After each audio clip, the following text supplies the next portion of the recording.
सारे आप दोस्तों का बहुत शुक्रिया। कल का दिन पूरे पाकिस्तान के लिए एक बड़ा उदास दिन था और सबसे पहले जितने शोधा हैं उनकी फैमिलीज़ हैं, उन सब के लिए हम ना सिर्फ दुआगो हैं बल्कि जिस तरह का वो गम है, मेरा नहीं ख्याल पाकिस्तान के किसी भी कोने में कोई घर ऐसा नहीं था जो गमगीन ना हो कल। और कल का वाक़या ख़ुदकुश हमले वाला ये ऐसा वाक़या है जिसने हम सबको हिलाया है। उसके ऊपर हम खैर बाद में बात करते हैं, लेकिन सबसे इम्पॉर्टेंट चीज़ ये कि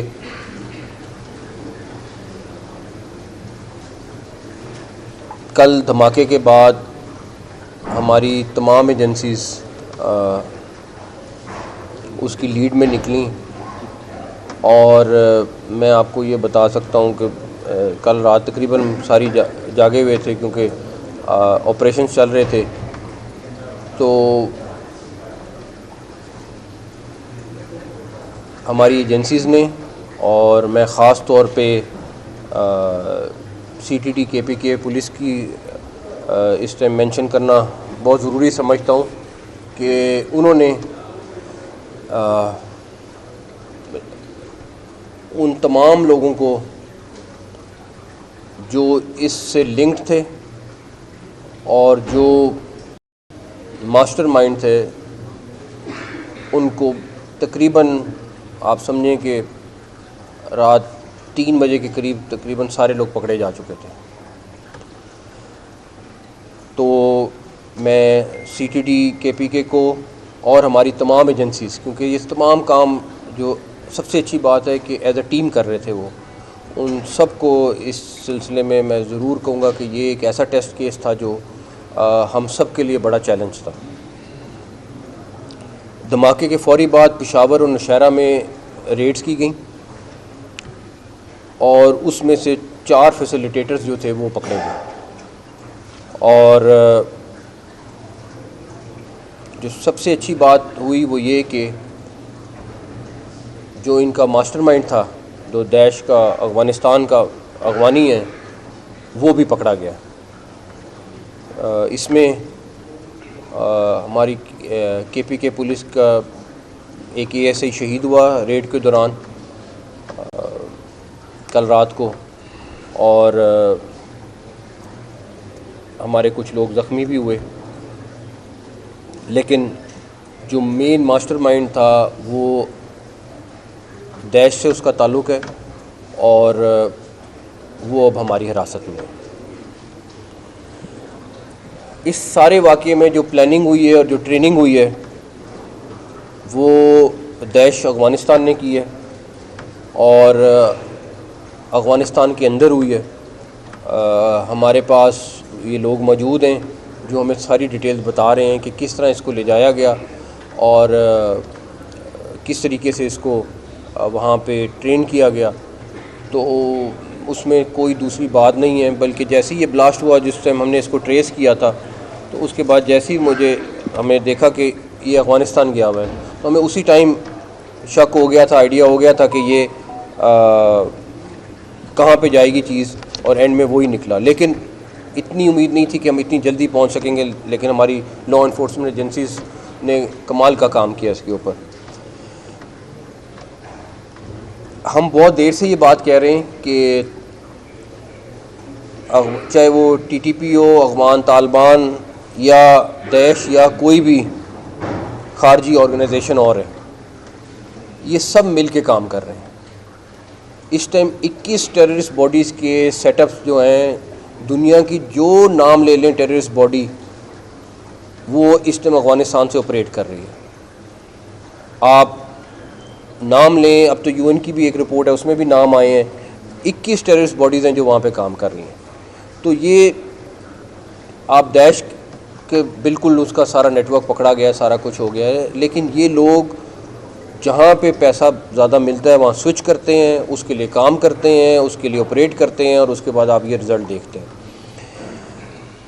हम बार बार ये कह रहे हैं, ये हमारा कोई पहली दफ़ा या दूसरी दफ़ा बात नहीं है कि हमारे मुल्क के अंदर जो टेररिज्म हो रही है इसमें, और ये वाले वाक़े के बाद तो कोई दूसरा डाउट है ही नहीं, हमारे पहले भी किसी चीज़ पे डाउट नहीं है कि किस तरीके से सारा लिंक्ड है। क्यों उसको अफ़गानिस्तान जाना पड़ा, क्यों जाके वहाँ उसको ट्रेनिंग करनी पड़ी, वो ट्रेनिंग करके वापस आता है, उसके बाद वहाँ से हैंडलर आता है, उसको सारा सिखाता है, सारा कुछ करता है। उसको एक दफ़ा पहले उन्होंने रैकी की, लेकिन नहीं ठहरे, वापस चले जाते थे, जो भी उनको डर था जिसकी वजह से। मेरा सिर्फ हमारी पब्लिक से दो रिक्वेस्टें हैं कि हम हालत जंग में हैं, ये चाहे बलूचिस्तान में है, चाहे KPK में या किसी और जगह पे है। इसमें हमें कम्युनिटी की इंटेलिजेंस जो है वो सबसे ज़्यादा मैटर करेगी कि हमारी कम्युनिटी इंटेलिजेंस जो है वो जब सही तरह आएगी, जब लोगों को पता चलेगा कि यहाँ पे कोई अननोन बंदा रह रहा है और उसने पुलिस को इत्तला करनी है, ये जैसे ही हमारा सिस्टम एक्टिवेट हो जाएगा, हमारा ये सब कुछ बहुत नीचे जाएगा और उस पर हमें काम करना है। हमें इस्लामाबाद में भी काम करना है और हमें बाकी जगहों पे भी काम करना है, ये हमारे लिए बहुत ज़रूरी है। दूसरा, कल रात को मुझे मैसेज आया, किसी ने कहा कि ये सिक्योरिटी एजेंसीज़ के ऊपर कि जी कहाँ थी, ये क्यों वाक़या हो गया। मैं आपको दावे से कह सकता हूँ कि अगर एक धमाका हो रहा है तो 99 धमाके हो रहे हैं। और मैंने बल्कि एजेंसीज़ के साथ बात की है कि हमें ये चीज़ शेयर करनी चाहिए मीडिया के साथ कि हम बताएं कि मगर उसका सिर्फ प्रॉब्लम ये होता है कि एक पैनिक फैलता है, सारा कुछ होता है, बट मीडिया को बताना चाहिए हमें कि ये जगह पे ये हो रहा था, इस जगह पे हमने इस तरह रोका, इस जगह पे इस तरह रोका। मैं आपको दावे से कह रहा हूँ कि अगर 100 हो रहे हैं तो 99 रोके जा रहे हैं। और हाँ, उसको उस तरह मीडिया पे आके हाईलाइट नहीं करना होता, बिकॉज उसके पीछे नेटवर्क है, उसके पीछे और लोगों को पकड़ना होता है। उसके लिए हमारे लिए ज़रूरी होता है कि जब तक वो ना करें, लेकिन ये हो रहा है। हम छोटी सी बात पे कि जी हाँ बिल्कुल हुआ, अगर आप उसकी डिटेल में जाएंगे तो आपको अंदाज़ा होगा कि किस तरीके से बारीकी से काम किया। ख़ुदकुश हमला, जो मर्ज़ी हो, ख़ुदकुश हमला था। लेकिन मैं अभी भी समझता हूँ कि जिस प्लानिंग से उन्होंने किया, जिस तरीके से उन्होंने ये सारी की सारी वारदात डाली है, उसके ऊपर हमने अपने तौर पे, अभी मेरी इस्लामाबाद पुलिस के साथ और एडमिनिस्ट्रेशन के साथ भी मीटिंग हुई है, हमें अपने सिस्टम्स को भी अपग्रेड करना पड़ेगा। अच्छा, अब दैश का नाम तो आप ले रहे हैं या तालिबान का नाम तो आप ले रहे हैं, उनके पास कहीं से तो ये फंडिंग आ रही है, उनको कोई तो ये टारगेट दे रहा है। और जिसको पहले $500 मिल रहे थे उसको $1500 कोई तो दे रहा है। किसी ने तो उनका अपना बजट बढ़ाया है और ये सारा कुछ किया है। मैं फिर आप लोगों को क्लैरिटी के साथ बता रहा हूँ कि इनकी सारी फंडिंग इंडिया कर रहा है, इनको तमाम टारगेट्स इंडिया दे रहा है, इनके एक एक चीज़ की प्लानिंग पीछे से बैठ के वो कर रहे हैं। और फ्रंट पे उन्होंने इन ऑर्गेनाइजेशंस को रखा हुआ है और बैक एंड पे बैठ के वो ये ऑपरेट कर रहे हैं। ठीक है, दुनिया खामोश रह ले, ना बोले आज, मैं आपसे दावा कर रहा हूँ एक दिन दुनिया का हर मुल्क ये बोलेगा कि इसको कौन स्पॉन्सर कर रहा है। बिकॉज इस जंग ने, हम तो लड़ रहे हैं, इस जंग ने जब इनके पास पहुंचना है और जब उनको पेन होगी यही जनाजे उठाने की, तो फिर उनको पता चलेगा कि इसकी प्राइस क्या है, फिर वो कहेंगे कि हाँ भारत कर रहा है। अभी तो क्योंकि हम जनाजे उठा रहे हैं, हम अपने ऑफिसर्स को शहीद करा रहे हैं, जवानों को शहीद करा रहे हैं, एक दीवार बनाई हुई है इन टेररिस्ट अफगानिस्तान और अपने दरमियान में। लेकिन ये दीवार हल्की सी कमज़ोर हुई तो उनको उसकी पेन आएगी और उनको फिर आइडिया होगा कि ये फंडिंग मुफ्त में तो कोई काम नहीं हो रहा, हर चीज़ के ऊपर पैसा लगता है। ये इस चीज़ के ऊपर भी पैसा लगा, तो वो डॉलर्स में पैसा आ रहा है और उन्होंने बाकायदा तौर पे 3 गुना बजट अपना बढ़ाया है। मई के बाद 3 गुना बजट बढ़ाया है। जिसको पहले $500 देते थे $1500 दे रहे हैं। तो वो हमें इस सारी चीज़ का पता है, और ये खैर हमारा भी फ़र्ज़ है कि हमें अब दुनिया के हर प्लेटफॉर्म पे लेके जाना पड़ेगा ये केस।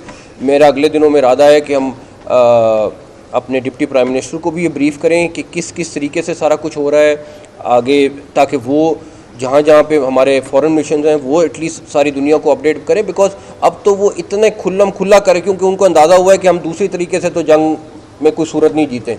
तो अगर ये तरीका उन्होंने आजमाना है तो वो भी आजमा लें, लेकिन इंशाल्लाह ताला हमारी पूरी कोशिश है कि इसको जिस हद तक होगा हम इंशाल्लाह ताला रोकेंगे, और वो बजट चाहे 10 गुना ज़्यादा कर ले उसका हमें फ़र्क नहीं पड़ेगा। आप सारे मीडिया के लोग यहाँ बैठे हुए हैं, आप मुझे ये बताएं कि कंटेंट क्रिएशन क्या होती है।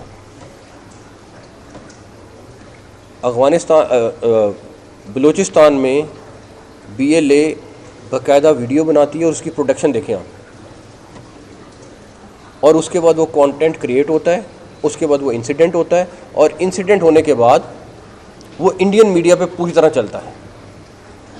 वो BLA की वीडियो दुनिया में कहीं, अच्छा BLA आपके सामने दुनिया की टेररिस्ट ऑर्गेनाइजेशन है, ये हमने नहीं डिक्लेयर किया हुआ, ये दुनिया ने डिक्लेयर किया हुआ है, लेकिन वहाँ पे कोई नहीं पूछेगा जाके कि जी आपने BLA की सारी चीज़ों को चला रहे हैं, आप वहाँ की डिटेल बता रहे हैं, उनकी वीडियोस को चला रहे हैं। तो वो पूरा कंटेंट पहले क्रिएट करते हैं, उसके बाद इंसिडेंट करते हैं, और उसके बाद अपने मीडिया पे चलाते हैं। ये पूरा उन्होंने एक सिस्टम बनाया हुआ जो वो पोर्ट्रे करने की कोशिश कर रहे हैं। जैसे मई की वॉर में किया कि पता नहीं कौन सा पोर्ट लाहौर में उन्होंने कब्ज़ा कर लिया, जो इस तरह की बहुत सारी उन्होंने हमाकतें की। अब वो ये शो करना चाहते हैं कि पाकिस्तान में इन लोगों ने, दहशतगर्दों ने पता नहीं कब्ज़ा कहा। मैं आपको ये बता सकता हूँ कि अल्लाह ताला का शुक्र कि हमारा जंग में है, हालत जंग में है, लेकिन कोई ऐसा इंच नहीं है जहाँ पे उनका कब्ज़ा हो। वो आते हैं बुज़ुलों की तरह आके ऑपरेट करते हैं, कोई अटैक करते हैं, उसके बाद भाग जाते हैं। इस दफ़ा बलूचिस्तान में जितने अटैक हुए, जो आया वो बच के नहीं गया, तो इसका भी उनको बहुत गम है। लेकिन आगे हम इसके ऊपर भी इंशाल्लाह ताला आपको बलूचिस्तान की चीज़ के ऊपर भी मेरे ख्याल में आपके लिए ब्रीफिंग रखी हुई है, उस पर आपको डिटेल्स में पता चल जाएंगी। एक चीज़ और, जब जंग होती है तो फिर कैटेगरियाँ नहीं बनती कि जंग में ये 25% ठीक है, 75% ख़राब है। जंग है तो दुश्मन है, फिर दुश्मन में 4 कैटेगरियाँ नहीं बनती, ना 2 बनती हैं। दुश्मन है। प्रॉब्लम क्या हो रही है, हमारे मुल्क में लोग इसको कैटेगरी